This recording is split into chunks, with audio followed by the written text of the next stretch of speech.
Okay, so welcome to part 4 of my Emotions Adventure series. So the next song I'll be discussing is the opening track to the EP, which is called This House. This House is the heaviest song on the EP and probably the heaviest song I've ever written. So as for the origins of the music of it, it actually started out with a bass riff which I wrote, and it's very gritty, it's very dark, and most importantly, heavy. So it captivates you with the riff, grabbing your attention instantly from the get go. So that was very, very important, and definitely the reason why it's first in the track list on the EP. So, with that, of course, came the guitar parts. So it's got two guitar parts, and both of which I put a capo over, but that doesn't necessarily mean it's going to be soft and gentle.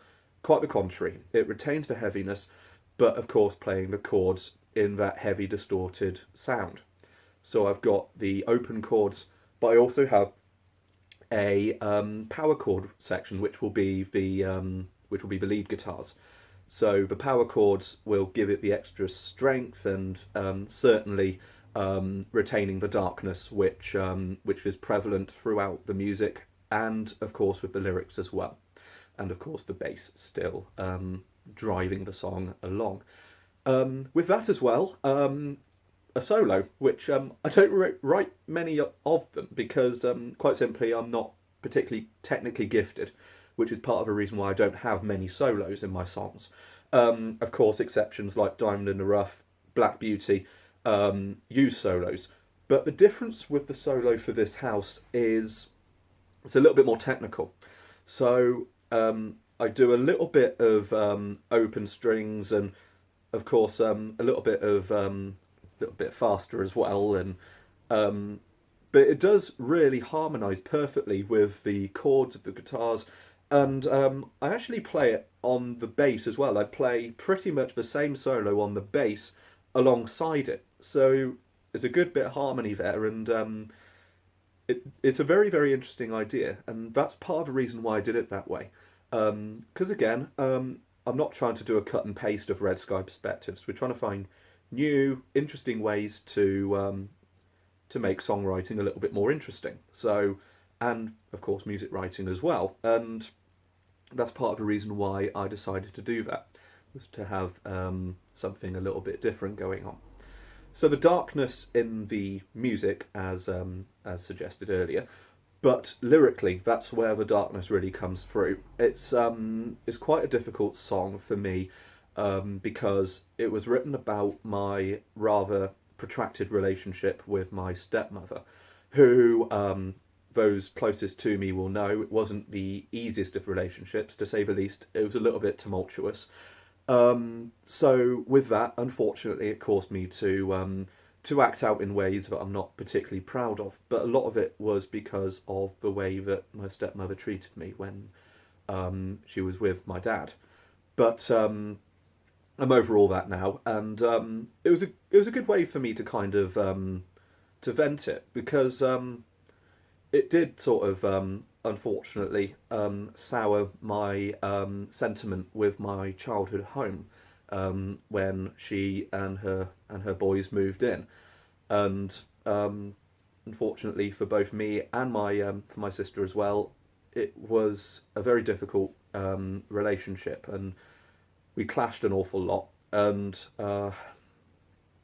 unfortunately, my stepmother wasn't the most understanding of people. She was quite sharp-tongued and quite well, didn't particularly treat me or my sister with a huge amount of respect, or didn't treat us very equally at all, and me getting the blame for pretty much everything that ever happened in the history of the world ever. So as of course wasn't the easiest thing. But there is a sense of urgency with the song. It's a very emotionally charged song, so there's a lot of anger there, and that's part of the reason why I put that song first there in the track list. It's instantly captivating.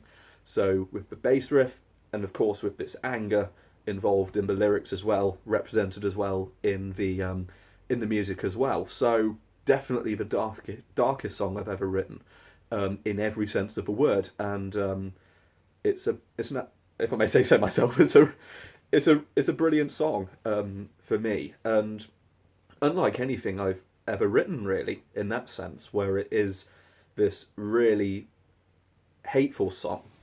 Um, but there's that little bit of hope as well in the refrain with the lyrics in that, when I said I refuse to be the victim of your matriarchal system.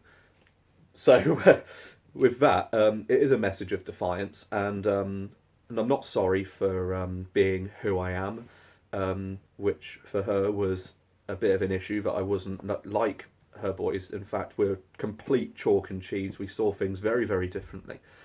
And that was part of the reason why it was so difficult for me to develop a relationship with my then stepmother and her sons. The only thing we ever had in common with the boys was football. But other than that,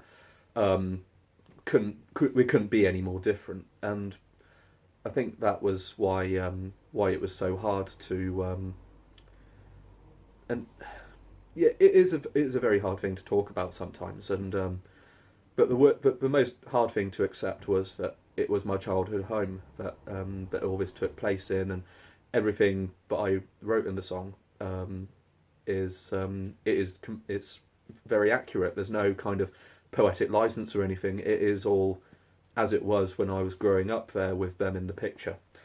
So with that, of course, we're going to have to talk about the chorus, where I say, "This house is not my home, and it used to be my home, but now it's a land unknown."